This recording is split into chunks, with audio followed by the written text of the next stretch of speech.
तापमान गुणांक।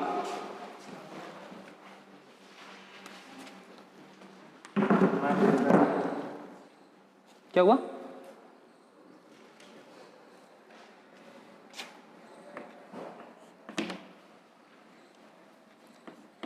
लिखे तापमान गुणांक।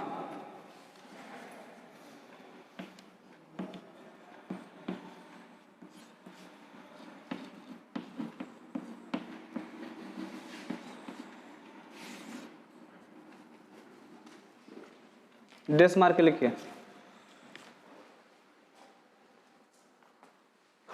किसी चालक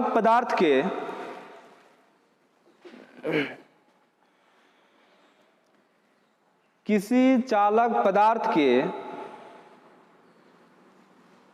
प्रतिरोध मान में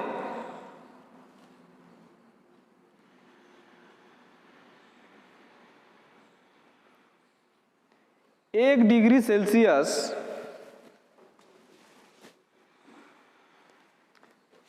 तापमान परिवर्तन में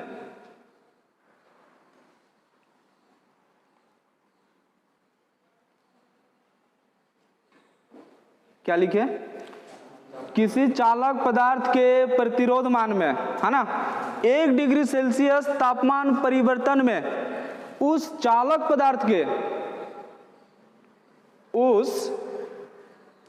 पदार्थ के प्रतिरोध मान में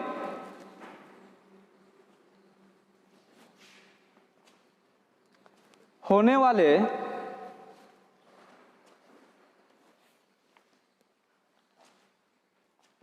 कमी या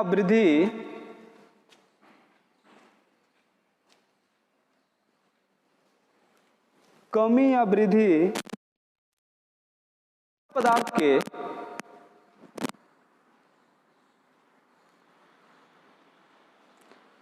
तापमान गुणांक कहलाती है।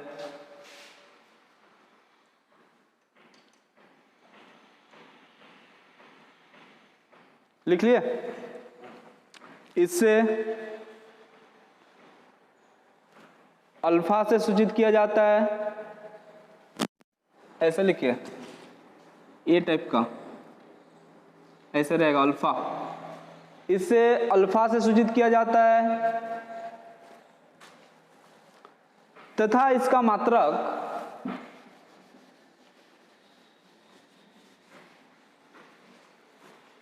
प्रति डिग्री सेल्सियस होता है।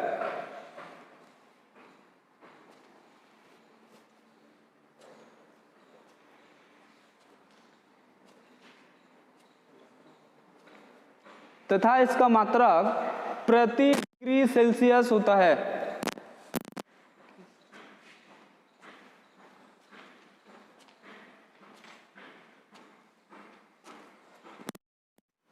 समझ लीजिए, हो गया। मान लीजिए आपके पास एक कॉपर का वायर है ना, कॉपर का वायर है आपके पास। अभी मान लीजिए इस पर रेजिस्टेंस है आपके पास, मान लीजिए ये 5 ओम का है। ओम है मतलब क्या है? प्रतिरोध, रेजिस्टेंस, है ना। मान लीजिए ये कॉपर वायर है, अभी इसका प्रतिरोध जो है 5 ओम है। जब इसको किसी सप्लाई से जोड़ेंगे, कॉपर वायर से ही हम लोग कॉइल का निर्माण करते हैं कि नहीं, कोई भी कॉइल का, जैसे फैन के कॉइल कॉपर वायर से किए हैं। जब इसको सप्लाई प्रदान करेंगे, कुछ ना कुछ हीट उत्पन्न होगी कि नहीं? हीट उत्पन्न होगी।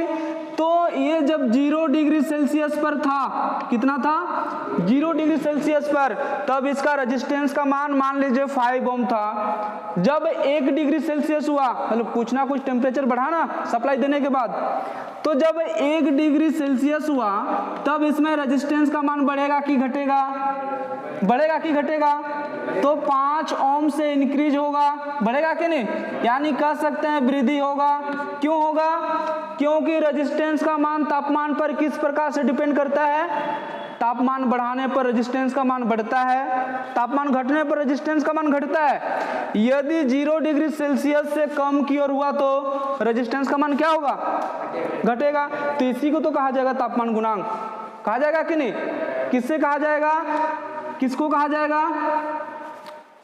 किसी चालक पदार्थ के प्रतिरोध मान में, ये चालक पदार्थ है, कॉपर का वायर है। इसके प्रतिरोध मान में 1 डिग्री सेल्सियस तापमान परिवर्तन में, मतलब 0 से 1 आने में, है ना, 1 डिग्री सेल्सियस तापमान परिवर्तन में उस चालक पदार्थ के प्रतिरोध मान में होने वाली कमी या वृद्धि को ही कहा जाता है क्या? तापमान गुणांक। इसको किस चीज से डिनोटेड किया जाता है? अल्फा से। और इसका यूनिट क्या होता है? प्रति डिग्री सेल्सियस। तो तापमान गुणांक में हमें 4 चीजों की जानने की जरूरत है, 4 सूत्र। क्या क्या नोट करते जाइए। एक है RT बराबर R0 into 1 plus alpha 0 T।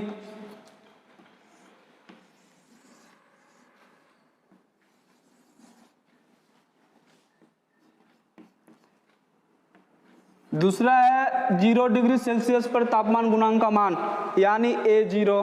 A0 मतलब अल्फा 0, है ना।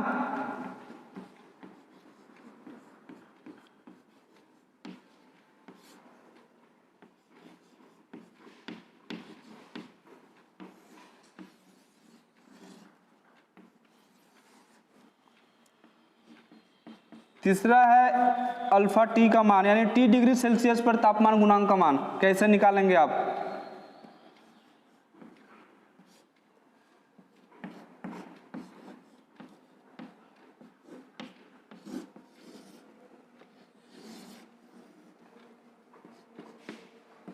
चौथा लिखिएगा RT2 बटा RT1 बराबर 1 प्लस अल्फा T2 बटा 1 प्लस अल्फा T1।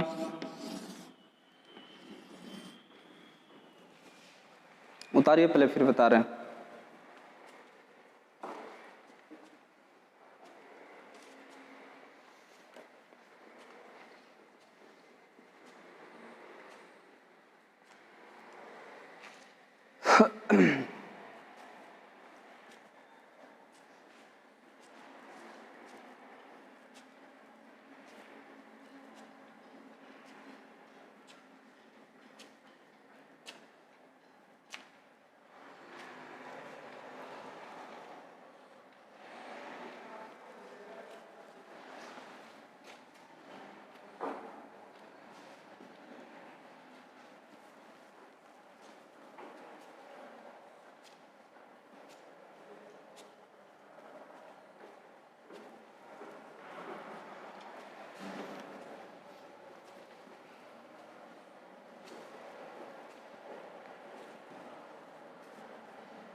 हो गया? देख लीजिए, देखिए फर्स्ट सूत्र में RT बराबर R0 into 1 plus alpha 0 T, है ना। यहां पर देखिए जो RT है आपका, R मतलब क्या होती है? R किसको कहा जाता है? प्रतिरोध को। तो RT क्या होना चाहिए? T डिग्री सेल्सियस पर प्रतिरोध। क्या होना चाहिए? T डिग्री सेल्सियस पर प्रतिरोध। किसमें? ओम में। समझे कि नहीं बात को? R क्या है आपका? प्रतिरोध। T डिग्री सेल्सियस मतलब कि टेम्परेचर बढ़ने के बाद अब आपका रेजिस्टेंस जो होगा वो कहां पर लिखाएगा? RT के जगह पर। किसमें? ओम में। समझे बात को? सेकेंड है आपका R0 मतलब 0 डिग्री सेल्सियस पर प्रतिरोध।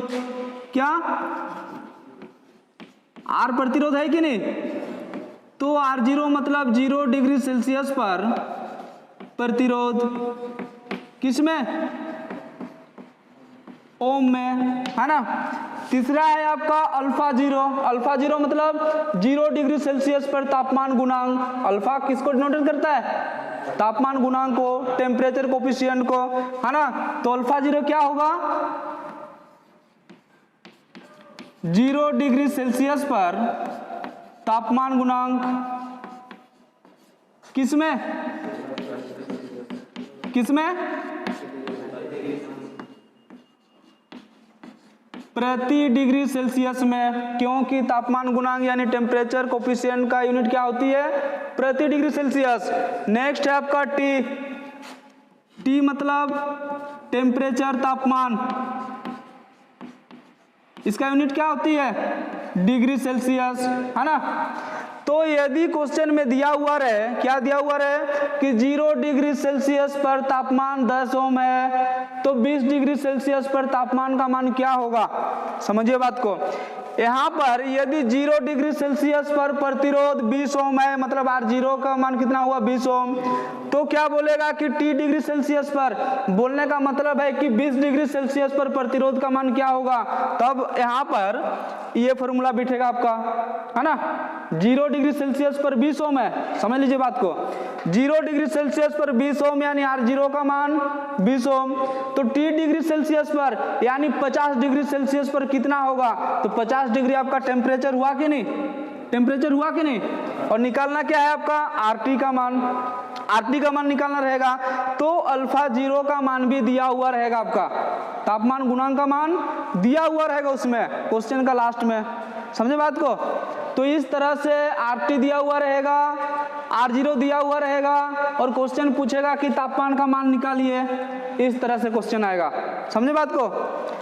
A0 का हो गया, RT हुआ, R0 हुआ, और किसका बचा? AT। AT मतलब T डिग्री सेल्सियस पर तापमान गुणांक। AT मतलब T डिग्री सेल्सियस पर तापमान गुणांक, किसमें? किसमें? प्रति डिग्री सेल्सियस में। क्वेश्चन जैसे ही आएगा सारा चीज समझ में आ जाएगा, ठीक है। यानी ये चीज क्लियर हुआ। यानी क्वेश्चन आपसे पूछेगा कि T डिग्री सेल्सियस पर तापमान गुणांक का मान क्या होगा, तो ये निकालना है इस सूत्र से।